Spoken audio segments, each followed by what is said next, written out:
I never told anyone what I found in the crawl space. Not the landlord. Not my brother. Not even the therapist I saw for 3 sessions before ghosting her like a coward. But I know what I saw, and I know who put it there. It was hers. Josie's. Even though she was long gone by then. Even though her name hadn't been on the lease in over a year. Even though I had told myself, sworn to myself, that I was done thinking about her. I opened that panel behind the water heater, pulled out the dusty storage bin wedged between rusted pipes and spider webs, and there it was. A black velvet box. Inside it, a necklace I never gave her. It was the one I'd bought the day after she said she needed space. I'd planned to give it to her if she came back. It wasn't expensive. Just a silver locket with a photo of us from New Year's Eve, 2021. I remember the exact moment I printed that photo. The printer jammed. I had to crop my own face down to fit the shape of the heart. But I never gave it to her. She left, and I packed the locket away in a box marked tools, buried under cables and junk chargers and a cracked flashlight. Except that's not where it ended up. It ended up in that crawl space. And I never put it there. That's how I knew she'd been back. Inside my house. Long after I thought she had forgotten me. Long after I thought she'd found someone else. Long after I moved on. Or at least tried to. Because Josie didn't just disappear. She evaporated. No warning. No bags. No slammed doors. Just gone. I came home one evening, and every trace of her was wiped clean. Her coat. Her shoes. Her ridiculous cereal collection. Her laugh in the walls. And worst of all, no note. I used to beg for a note. Even a cruel one. Something to explain how someone who once held my face in her hands and said, "You're my whole sky," could vanish like smoke. I assumed she'd left the state. Maybe changed her number. Maybe got married. Maybe joined a cult. I had all the theories. Until the knock. It happened 772 days after she vanished. That's not a guess. I counted. Every morning. Every night. First like a ritual, then like a curse. And then as she knocked. 3 soft taps. Like a ghost unsure it still belonged to the living. When I opened the door, I swear to you, I thought I was hallucinating. She looked almost the same. Hair longer. Eyes darker. Same scar above her lip where she'd once dropped a curling iron. But she wasn't crying.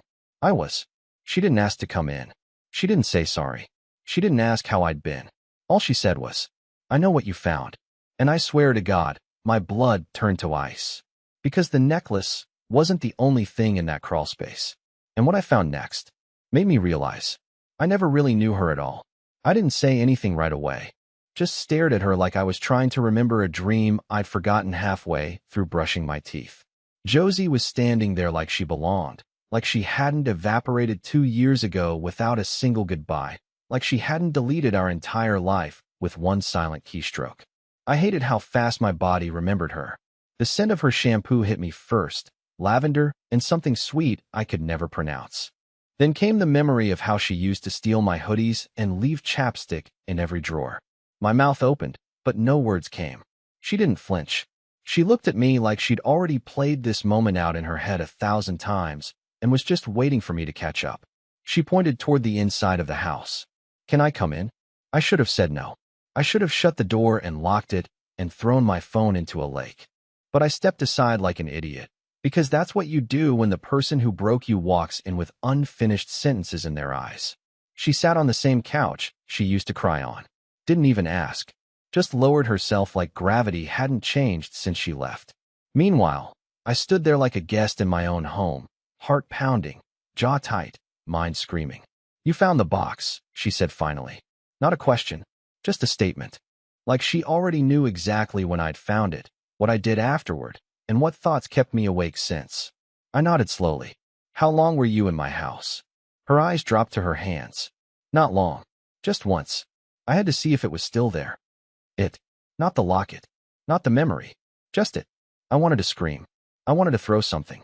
Instead, I sat down across from her and said the only thing that kept looping in my brain. "You left that box in the crawl space. Why?" She didn't answer right away. The silence stretched so long I thought she might bolt again. Then she looked up, and I swear, I didn't recognize the person staring back at me. Something had shifted. Hardened. "You thought I just left you, didn't you?" she said. "You thought I walked out because I stopped loving you." I blinked. "Didn't you?" "No," she said. "I left to protect you." And that's when I knew. This wasn't about heartbreak anymore. This was about something buried. Josie reached into her bag and pulled out a folded sheet of paper. Yellowed, wrinkled, edges torn. She slid it across the coffee table like it was made of glass. I didn't touch it. My hands were trembling. What is this? It's the reason I left. I finally picked it up and opened it. It wasn't a letter. It wasn't an apology. It was a death certificate. Name, Miles Connor. Date of death, January 14th, 2022. Cause, undetermined. I didn't recognize the name. Never heard her mention it. Didn't know who he was. She watched my confusion turn to dread. Miles was my brother, she said softly. You didn't know about him because I never told you. I couldn't. The room felt smaller, tighter, like the air had thickened. What happened to him? She shook her head, her voice barely above a whisper. They say overdose. But he didn't use. He never touched anything. I think it was meant to look that way. I stared at her, completely lost. What does this have to do with the box? With the crawl space? With us? She leaned forward. Because before he died, he gave me something. Something people didn't want him to have. And I hid it in your house. I felt my stomach twist. You mean the locket? She smiled, but it was hollow. Clint, I never saw that locket before. That wasn't what I left behind. My blood ran cold. My chest went tight. There's something else in that crawl space. She didn't answer. She didn't have to. Because in that moment, I realized I'd only opened one of the boxes. There was another, and it was still down there, waiting. I didn't sleep that night. Josie was gone by then, again. She only stayed long enough to hand me that death certificate and drop her little verbal grenade before quietly walking out the door like it was just another Tuesday. No answers. No explanations. Just silence and a tight-lipped expression that made it clear I wasn't ready to know everything. Not yet. But the crawl space was still there. And so was the box she didn't mean for me to find. It haunted me. Not in a spooky, ghost-in-the-closet kind of way. No, this was worse. It was the kind of haunting that whispers at the back of your neck when the house is too quiet, when the wind sounds like a voice you almost recognize. I sat on the floor for hours, staring at that panel behind the heater, asking myself 1,000 versions of the same question. What the hell did she leave in there, and why me? Around 3 a.m., I cracked. I grabbed my flashlight, pulled on a hoodie, and pried the panel open with a screwdriver that still had rust on it from the last time I tried to fix my sink. The crawl space was cold, much colder than it should have been in spring. I crawled in slowly, careful not to breathe too deeply. The air smelled like old wood, metal, and something else, faint but sharp, like pennies soaked in vinegar. And then I saw it. A second bin, smaller, taped shut. Black duct tape, 3 thick layers, wrapped like it had been sealed by someone who didn't want it opened. This wasn't some forgotten box of Christmas decorations. My hands were already shaking when I reached out, pulled it toward me, and slid backwards out of the crawl space like a man handling a bomb he didn't know how to defuse. I sat there for a full minute, breathing hard, heart punching through my ribs, before I finally peeled back the first layer of tape. Then the second, then the third. Inside was a manila folder. Thick, overstuffed, like it had been crammed full in a hurry. I opened it. What I found didn't make sense at first.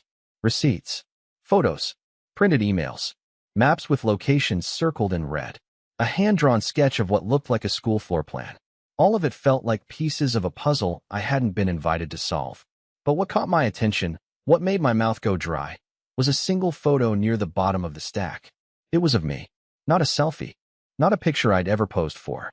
It was me coming out of my old job at Baxter's Auto Garage, wearing that ratty gray beanie I used to live in.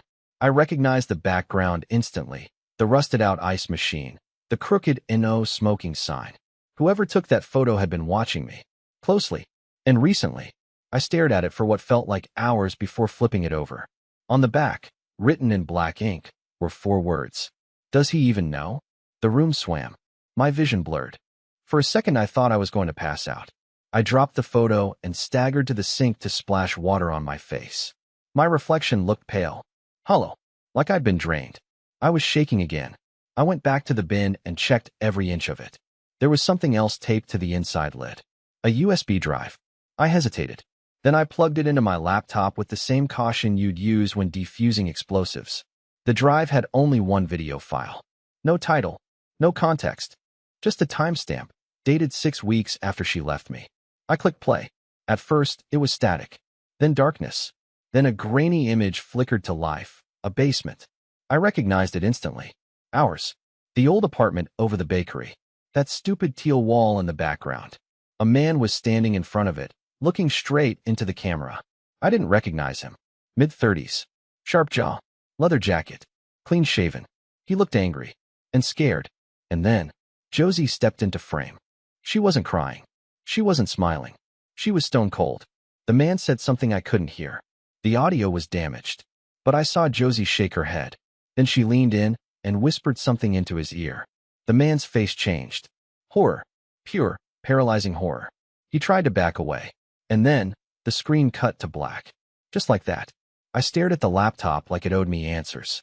Replayed the video. Same thing. Every time. Ending at that exact moment. No context. No follow-up. But that look on the man's face? It's burned into my brain. Something happened after she left. Something involving him. Something she wasn't supposed to be part of. And now, somehow, I was part of it too. I didn't sleep for 2 days. Not in the dramatic, movie montage kind of way. I mean, I literally couldn't shut my eyes without seeing his face. That man in the video. That look of panic as Josie leaned in and whispered God knows what into his ear. The terror that rippled across his expression, it wasn't fake. It wasn't exaggerated. I've worked on engines for 12 years, rebuilt totaled wrecks from scratch, and I've never seen a machine malfunction the way that man did in that single moment. Whatever she said, it broke him. And now I couldn't stop wondering why. I must have watched that clip 24 times. Tried enhancing the audio with free online tools. Ran it through editing software I barely knew how to use. Nothing worked. The sound was shredded.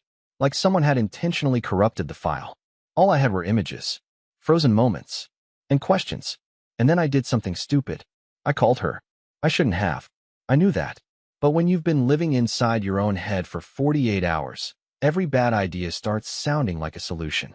So I dialed the number she used to have, expecting it to be disconnected, and nearly dropped the phone when I heard her voice. Clint. Not surprised. Not angry. Just tired. Who is he? I asked. The guy in the video. Who is he? And what did you say to him? She went silent. I could hear traffic in the background. Maybe wind. A dog barking in the distance. Where are you? I added, my voice breaking. Josie, what the hell is going on? Don't go to the police, she said, suddenly sharp.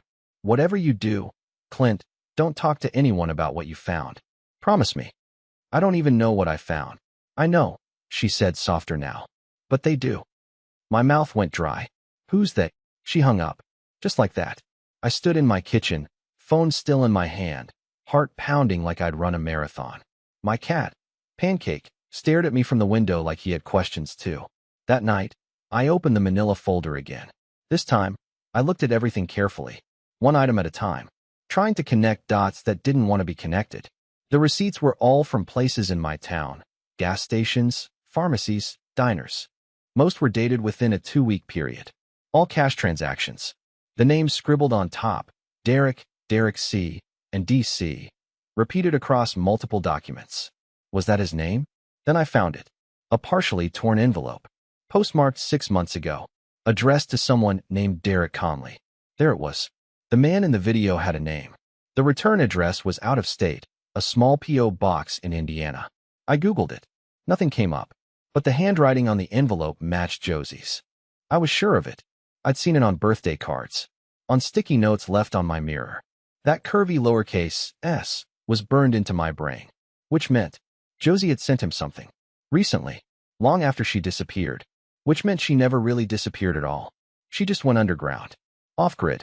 And this man, Derek, had something to do with it. The next morning, I took the envelope and drove to the library to use one of the public computers. I didn't want to risk using mine again. I didn't know who was watching, or if anyone even was, but the pit in my stomach told me not to take any chances. I searched for Derek Conley. Nothing criminal came up. No mugshots. No news stories. But I found an obituary. He was dead. Died 5 months ago. No photo. No funeral information. Just a name, a date, and a generic message. Derek will be remembered by those who knew him best. It was like he'd been erased. I sat there, blinking at the screen, while rising in my throat. Who was this man? Why was Josie meeting with him in secret? Why did she whisper something that made him look like he'd seen death itself? And now, why was he dead? Then I remembered the question on the back of the photo. Does he even know? No, I didn't. But something told me I was about to find out, whether I wanted to or not. Because when I got home that afternoon, there was something shoved under my front door. A white envelope. No return address. My name written in thick black ink. Inside, there was only one thing. A photo of Josie and Derek, standing outside my house. From 2 years ago, before she ever left. I stared at the photo in my hands for a long time, long after my fingers had gone numb from gripping the edges.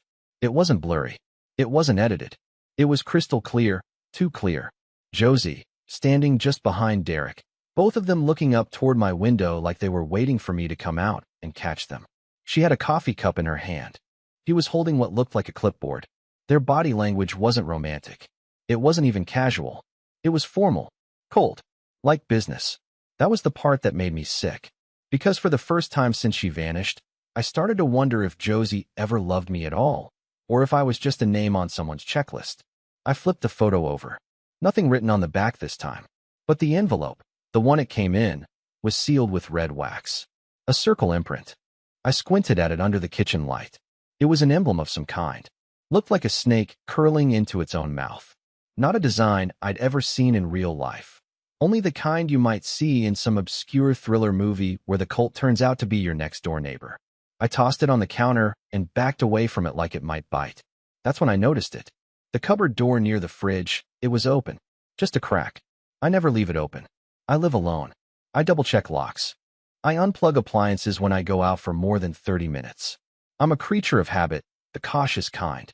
But that cupboard, the one where I kept all my important documents, was ajar. And suddenly I wasn't sure if I had left it that way, or if someone had been here while I was at the library. I grabbed a flashlight and did a sweep of the whole house, top to bottom. Nothing seemed missing. Nothing seemed moved. But that was the thing, wasn't it? If someone knew what they were doing, they'd make it look like nothing ever happened. They'd slip in, take what they needed, and disappear like smoke. That's when I remembered the crawl space. I went straight to it. The second bin, the one with the manila folder and the USB, was gone. It was just gone. My stomach dropped, and I stood there on my knees, staring into that cold black space beneath the floor, trying to convince myself I had moved it and forgotten. But I hadn't. I would never. I remember exactly how I left it.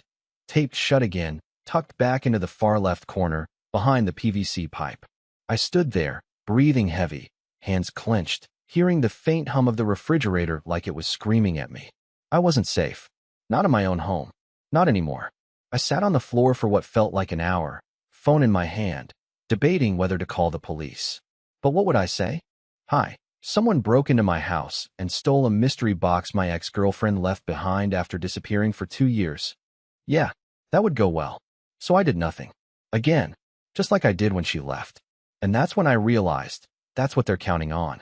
Whoever they are. They're betting on me doing nothing. On me being the quiet guy. The pushover. The emotional wreck who can barely look people in the eye, let alone stand up to a threat. Josie knew that too. She knew I'd freeze. She'd seen it before, when we were robbed once at a gas station in Dayton. She yelled at the guy. I just stood there, shaking. I've always hated that about myself. So that night, instead of sleeping, I watched the front door. I pulled a chair up by the window and just sat there in the dark, watching the street. Watching the wind mess with the leaves. Watching every pair of headlights that passed like they were aiming for me. I must have dozed off around 4 a.m. And when I woke up, sometime after 6, there was a small box sitting on my doorstep, wrapped in brown paper. No name, no return address. I opened it right there on the porch, hands trembling, throat dry. Inside was a Polaroid. Not a new one, an old one. The color was faded at the edges. But the subject? It was a picture of me, in my backyard, wearing the same hoodie I had on now. But the thing that sent shivers up my spine? In the corner of the photo, almost out of frame, Josie was standing behind me, smiling. And I swear on my life, that photo was taken yesterday. I sat on the floor of my kitchen for 3 hours with that Polaroid in my lap. I kept turning it over like maybe something new would appear, a message, a code, an explanation, but it was just blank, faded on the edges, torn on one corner. I kept thinking about the timestamp. There wasn't one printed on the photo, but the sun in the background, the leaves in the tree, the hoodie I was wearing, they all lined up with yesterday. I had been standing in my backyard. Alone, I thought, drinking coffee, staring at the fence that needed repair. Just like every other meaningless morning since Josie came back. But now I knew I hadn't been alone. She had been there, just out of sight. And someone had taken that picture. I hadn't heard a camera. I hadn't felt watched. I hadn't noticed anything at all. And that terrified me more than the photo itself. The feeling of being watched, it doesn't hit you right away. It creeps. It seeps into your bones like cold. Suddenly, every movement feels exposed. Every sound behind you seems closer than it should be. I locked the doors, closed the blinds, shut off the lights. But that didn't help. The paranoia wasn't coming from outside anymore. It was inside me now. That night, I dreamed of the crawl space. Only in the dream, it went deeper, much deeper, endless. Like I kept crawling, and the walls started to close in, and Josie's voice echoed all around me, whispering things I couldn't understand. When I woke up, drenched in sweat, gasping, I had a thought that made my blood run cold. What if this didn't start with her? What if Josie was a symptom, not the cause? What if everything I'd experienced, the confusion, the gaps in memory, the strange coincidences, went back further than I thought? That morning, I called my older brother.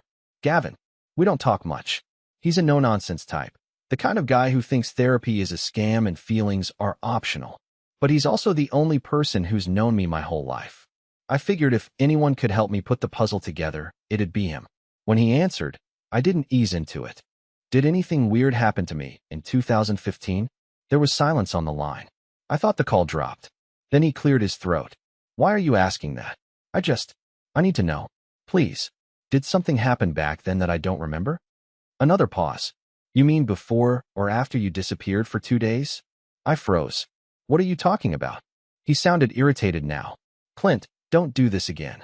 You pulled that stunt back then, went off the radar, turned off your phone, came back like nothing happened. You told everyone you just needed space. I figured you were having some breakdown or whatever. No, I said, my voice cracking. I don't remember any of that. He didn't answer. I pressed harder. Where did I go? You didn't tell me. You never did. You weren't curious? He sighed. You were an adult. You said you were fine. I believed you. I hung up. Not because I was angry, but because I was shaking. My vision blurred. The world felt like it was spinning slightly off axis. I had lost time before. That wasn't new. I'd just never noticed how big the gap might be. That missing 48 hours, what had I done? Where had I been? And why had I blocked it out? I started digging through my old journals. Boxes of notebooks from years ago, some filled, some empty, most unread since I wrote them. I flipped through every page, looking for gaps, looking for anything that might explain what had happened in 2015. And then I found it. A page torn out of one of the notebooks, not missing, but folded and taped to the inside of the back cover. Like I tried to hide it from myself. My own handwriting. Shaky, not like the rest of my entries. And written with a different kind of pen. It read, she said I wasn't supposed to remember. That remembering would get us both killed. But I think I already know too much. Below that, a drawing. A circle, with a snake eating its own tail. Just like the wax seal on the envelope. I dropped the notebook like it burned me. This didn't start last week. This didn't start with Josie vanishing. Something was done to me. Years ago. And the worst part? I think I let it happen. I spent the next 3 days spiraling. I barely ate, barely slept. My hands wouldn't stop shaking, and every time I passed a mirror, I half expected to see someone else staring back at me. The notebook page, my own handwriting, warning myself not to remember, felt like a door I'd cracked open but didn't dare walk through. I knew what it meant, even if I couldn't fully explain it. Something had happened to me, something I had willingly forgotten. And now, that memory was coming back whether I liked it or not. So I went back to the only place I thought might give me a clue, the old cabin. The one Josie and I used to rent twice a year, hidden 3 hours outside town near the state border, past broken roads and woods no one bothered mapping anymore. It had been a kind of sacred spot for us, a place we could disconnect. She always said she loved how quiet it was out there. No Wi-Fi, no cell reception, just us, a fireplace, and the occasional deer. But this time, I went alone. I hadn't been there in almost 4 years. I wasn't even sure the owner would remember me, but the cabin was unlocked when I arrived. Keys still under the ceramic frog on the porch, just like always. The place hadn't changed much. Same scratchy brown couch. Same squeaky floorboard near the stove. It even smelled the same. Pine wood, dust, and that faint mildew in the corners that never quite went away. But it wasn't comforting anymore. It felt staged, like someone had carefully preserved it just for this moment. As I walked through the cabin, something pulled at me. Not nostalgia. Instinct. Muscle memory. My feet moved toward the back hallway, past the coat rack, where an old bookshelf used to sit. It wasn't there now. Just empty wall.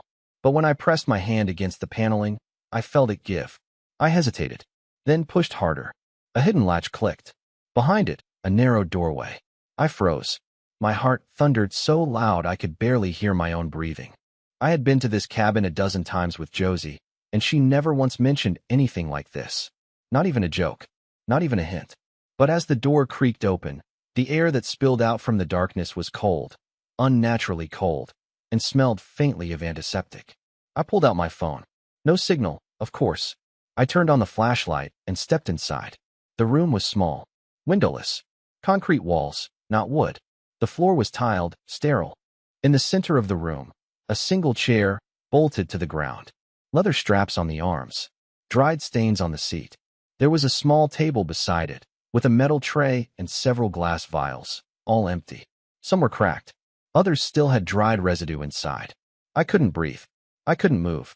This wasn't a cabin anymore. This was a lab. A place for testing. For restraint. For something else. Something I wasn't supposed to remember. In the corner of the room, buried under a thin tarp, I found a camera tripod and an old reel recorder. Wires ran up the wall into a ventilation shaft that had clearly been installed after the fact. I touched one of the leather straps on the chair and nearly threw up. Because suddenly, I remembered being in it. Strapped down. Light in my face. Voices behind the glass.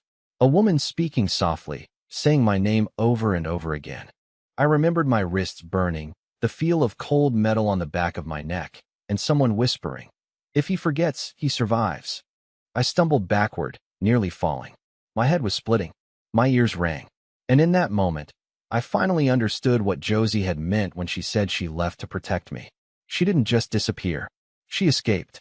We had been part of something. Voluntarily or not, we were both involved. And whatever they did to me here, whatever they tried to erase, Josie had remembered. She had carried it for years. That's why she looked so hollow when she came back. Not guilt, burden. She had carried the memory for both of us. I didn't even remember agreeing to be part of any of this. But someone had documented it. There were 3 VHS tapes in a crate near the wall, unlabeled, covered in dust, and a note taped above them, written in familiar handwriting. "Do not watch this unless you're ready to become someone else." I didn't take the tapes with me. I didn't touch anything else.